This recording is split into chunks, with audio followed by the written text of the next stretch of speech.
Hi, I'm Jessie Cooper, and this is our next video in Q&A at IABA. I hope our first two videos in this series brought some awareness to what it means to have autism or be autistic, as well as a little bit of an insight into the science behind ABA. Today, we're going to get into one of your next frequently asked questions, which is, how does ABA work? In a very teeny tiny nutshell, ABA works through reinforcement. And so there we go, done, Q&A answered. No.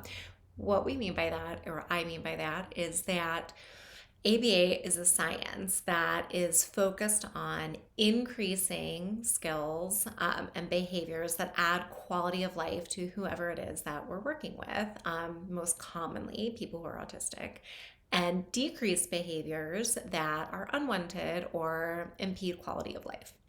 This can be used across populations. It can be used with children. It can be used with adults. One of the very first articles I ever read was How Shamu Saved My Marriage, about how using the animal science side of ABA, which is used to train orca whales, also can help you get those socks in the hamper at night, for those married folks out there. And so what it is in our science and how ABA works is figuring out what is meaningful, impactful, and positive for the individual that we're working with, and pairing together the skill that we want to see more of with the reinforcement. If you Google and you click, you're going to see a lot of kids sitting at tables with flashcards and M&Ms. And yes, okay, that does happen sometimes.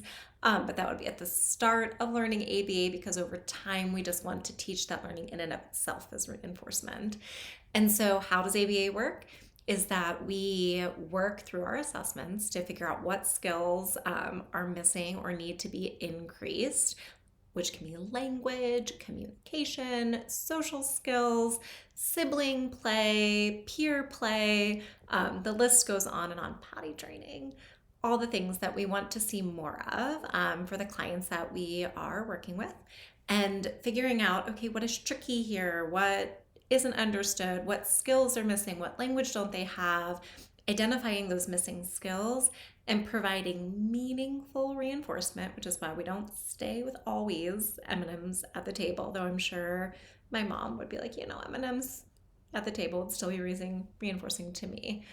Finding reinforcers that are meaningful for the individual and pairing it with a skill that we're trying to teach more of, and then fading back that reinforcer over time so that the reinforcement comes from the completion of the skill itself. So think about reading and flashcards and starting there in little, and we're finding those A's and B's and C's and we're reinforcing it.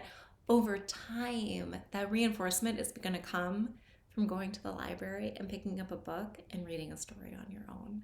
And so we start it with really contrived reinforcement. Contrived means we control it, we start it, we break it down, we reinforce, and then we fade back that reinforcement system, over time. None of us are, 36 and going potty and getting a jelly bean.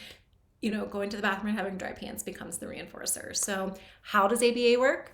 Reinforcement.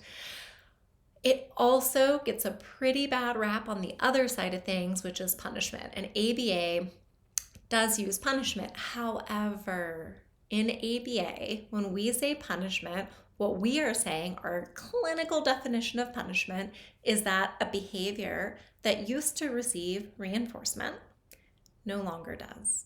And so what this can look like, and when we say reinforcement, we're not just talking about M&Ms, we're looking at different functions of reinforcement, which are most often tangible items, access to attention, escape, and automatic, I'm thirsty, I drink water. So we're looking at how is a behavior that's problematic accessing reinforcement. I don't know if there's any other mommies out there, but by the 15th mom, can I have a popsicle? And we give it. In the future, we're increasing the probability that we're going to be poked for popsicles.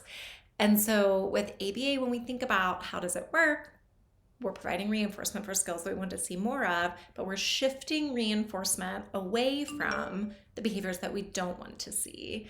And so, and learning and teaching those children or adults that we work with how to get access to reinforcement through more adaptive behaviors, or to tolerate the distress and discomfort that comes from being a human, which is sometimes I can't have that popsicle today.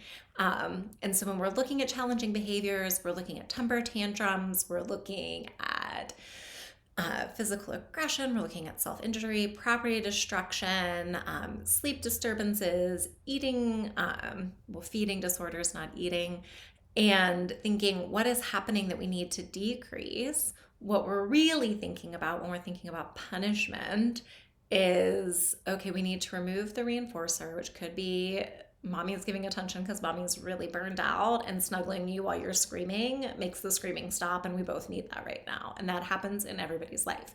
But over time, what we want to teach is, if you want mommy to snuggle with you, I need you to take 3 deep breaths and have calm body, and now mommy can snuggle with you. So we use, how does ABA work? Reinforcement, and seeing what reinforcement is being used for behaviors that we don't want to see more of, shifting the reinforcers away from those maladaptive behaviors and providing reinforcement for appropriate behaviors. So I hope that this helped you understand just a little snapshot into how we work, and that you'll tune in next time when we do Q&A at IABA.